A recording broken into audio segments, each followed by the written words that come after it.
Hey everybody, welcome to another episode of TJ's Chainsaw Restoration. Well, I just picked up another chainsaw project, as if I need more, but what can I say, this one was free, and I've been looking for one of these for a while now. I've been hoping to just kind of come across one, and I did. This one here had been at the shop I work at for probably a good year, at least. A guy dropped it off to be fixed, but we're not really a restoration shop. We're more of a repair shop. And this saw needed at least a new set of rings at the time. You could pull it over, but it didn't have much for compression. It's been a while. It's been sitting a while, and now it's seized. And I'm hoping it's just a little bit of rust. I'm actually hoping I can salvage the cylinder and just get away with a new set of rings and maybe a piston. But this is a Homelite 2100 Super Automatic. Don't know if you guys can really make that out, but these are big, old, stinking saws. These were, I think, around 114 cc. I'm sorry, I don't know the year off the top of my head.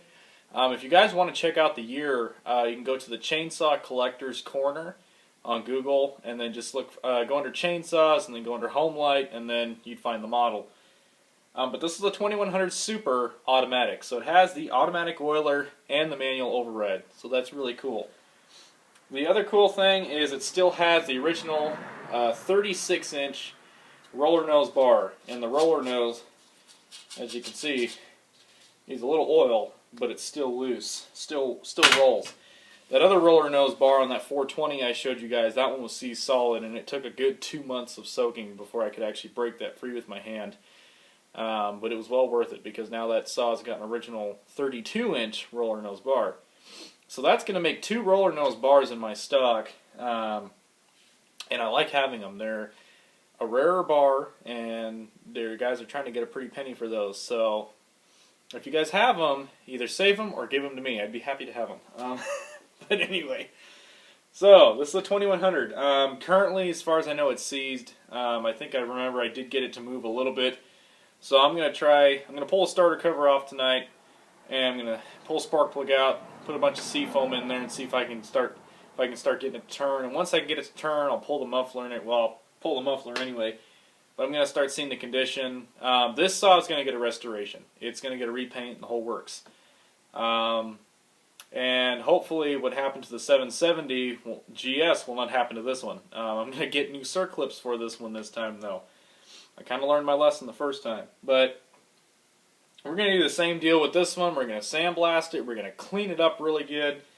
And we're going to repaint it. I got this saw, as promised, by the guy that I would restore it and then let him run it after it's restored. And I think what I'm going to do is I'm going to let him be the first to run it after it's been restored. I'll fire it up, break it in, but I'm going to let him be the first to cut wood with it, because this was actually his father's saw, or his grandfather's, and then it became his father's, and then now it was his. So it does have some sentimental value, but he just couldn't find anyone to fix it up.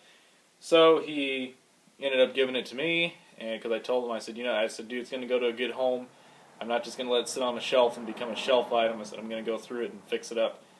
And that was kind of his Merry Christmas to me, and I said, you know what, hopefully it won't be Christmas of next year, but hopefully before then I'll have it running. So, well, there you go, guys. This is another project, as if I need another one, but I'm putting others aside because I really want to get this one going, and I have red paint for it.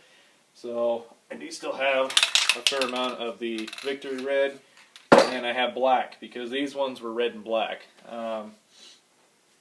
Decals are still available. I have located a piston and cylinder, but they're outrageously priced.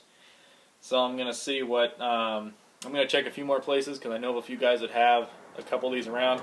And I found a 2000 on the coast, so I may end up actually going and picking up another saw to use for parts. I really don't want to have a million part saw boxes if I can help it. But sometimes that's just what you got to do, and then you just either scrap the rest or you keep it, because you can't get parts for these. So it's just, you keep it or it's just an oh well. So, well, alright guys, we're going to get to work on this old saw here, and when I get condition of the piston and cylinder, I'll update you guys again, and we'll get another video. So this will be the Homelite 2100 Super Restoration Part 1. I'm going to do several parts in this video. I'm going to try and do this more in a series instead of how I did the 770. That way you guys know specifically. I'll probably be doing other videos in between if I get new projects or if I get that 770 going again.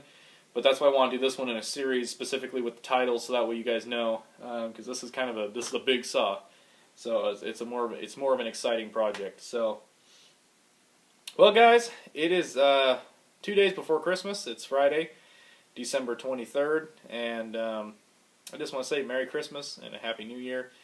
Probably won't get this video uploaded until heck, might even be next year. When I get this video, January of 2018, which is only just over a week away, so, but we'll see. Alright guys, well, I hope you're having a very Merry Christmas and a Happy New Year, and we'll catch you on the next one. See ya!